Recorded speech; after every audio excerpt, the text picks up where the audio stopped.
Hi class, this is part 2 of chapter 9 of Charlotte's Web. This chapter is called Wilbur's Boast. What does sedentary mean? Asked Wilbur. Means I sit still a good part of the time and don't go wandering all over creation. I know a good thing when I see it, and my web is a good thing. I stay put and wait for what comes. Gives me a chance to think. Well, I'm sort of a sedentary myself, I guess, said the pig. I have to hang around here whether I want to or not. You know where I'd really like to be this evening? Where? In a forest looking for beech nuts and truffles and delectable roots. Pushing leaves aside with my wonderful strong nose, searching and sniffing along the ground, smelling, smelling, smelling. You smell just the way you are, remarked the lamb, who had just walked in. I can smell you from here. You're the smelliest creature in the place. Wilbur hung his head. His eyes grew wet with tears. Charlotte noticed his embarrassment, and she spoke sharply to the lamb. Let Wilbur alone, she said. He has a perfect right to smell, considering his surroundings. You're no bundle of sweet peas yourself. Furthermore, you are interrupting a very pleasant conversation. What were we talking about, Wilbur, when we were so rudely interrupted? Oh, I don't remember, said Wilbur. It doesn't make any difference. Let's not talk any more for a while, Charlotte. I'm getting sleepy. You go ahead and finish fixing your web, and I'll just lie here and watch you. It's a lovely evening. Wilbur stretched out on his side. Twilight settled over Zuckerman's barn, and a feeling of peace. Fern knew it was almost supper time, but she couldn't bear to leave. Swallows passed on silent wings in and out of the doorways, bringing food to their young ones. From across the road, a bird sang, "Whirl, whip-poor-will, whip-poor-will." Lurvy sat down under an apple tree and lit his pipe. The animals sniffed the familiar smell of strong tobacco. Wilbur heard the trill of the tree toad and the occasional slamming of the kitchen door. All these sounds made him feel comfortable and happy, for he loved life and loved to be a part of the world on a summer evening. But as he lay there, he remembered what the old sheep had told him. The thought, oh man, again? Hold on. We're about halfway through this book, guys.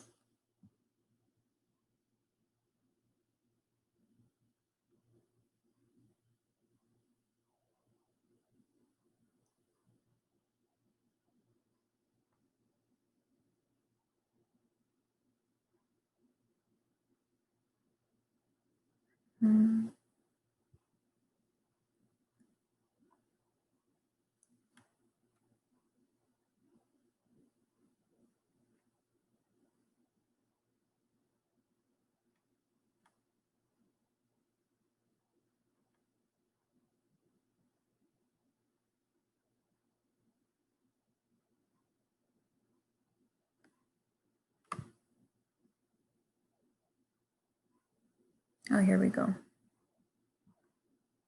Wilbur's boast.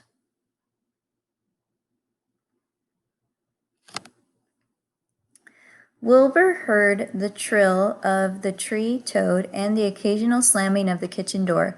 All these sounds made him feel comfortable and happy, for he loved life and he loved to be a part of the world on a summer evening. But as he lay there, he remembered what the old sheep had told him. The thought of death came to him, and he began to tremble with fear. Charlotte, he said softly. Yes, Wilbur? I don't want to die. Of course you don't, said Charlotte in a comforting voice. I just love it here in the barn, said Wilbur. I love everything about this place. Of course you do, said Charlotte. We all do. The goose appeared, followed by her 7 goslings. They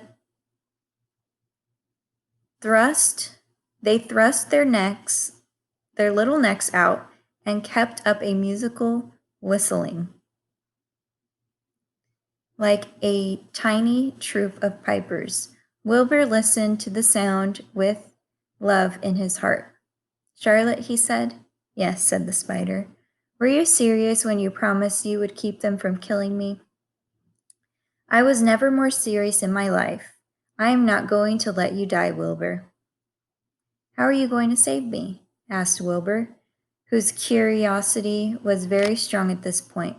Well, said Charlotte vaguely, I don't really know, but I'm working on a plan. That's wonderful, said Wilbur. How is the plan coming, Charlotte? Have you got very far with it? Is it coming along pretty well? Wilbur was trembling again, but Charlotte was cool and collected. Oh, it's coming all right, she said lightly. The plan is still in its early stages and hasn't completely shaped up yet, but I'm working on it. When do you work on it? Begged Wilbur. When I'm hanging head down at the top of my web, that's when I do my thinking, because then all the blood is in my head. I'd be only too glad to help in any way I can.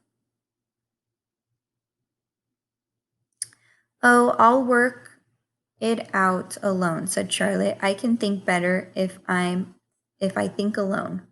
All right, said Wilbur, but don't fail to let me know if there's anything I can help with, no matter how slight. Well, replied Charlotte, you must try to build yourself up. I want you to get plenty of sleep and stop worrying. Never hurry and never worry. Chew your food thoroughly and eat every bit of it, except you must leave enough for Templeton. Gain weight and stay well. That's the way you can help. Keep fit and don't lose your nerve. Do you think you understand? Yes, I understand, said Wilbur. Go along to bed then, said Charlotte. Sleep is important. Wilbur trotted over to the darkest corner of his pen and threw himself down. He closed his eyes. In another minute, he spoke. Charlotte, he said. Yes, Wilbur. May I go out to my trough to see if I left any of my supper? I think I left a tiny bit of mashed potato. Very well, said Charlotte, but I want you in bed again without delay. Wilbur started to race out to his yard. Slowly, slowly, said Charlotte. Never hurry and never worry. Wilbur checked himself and crept slowly to his trough.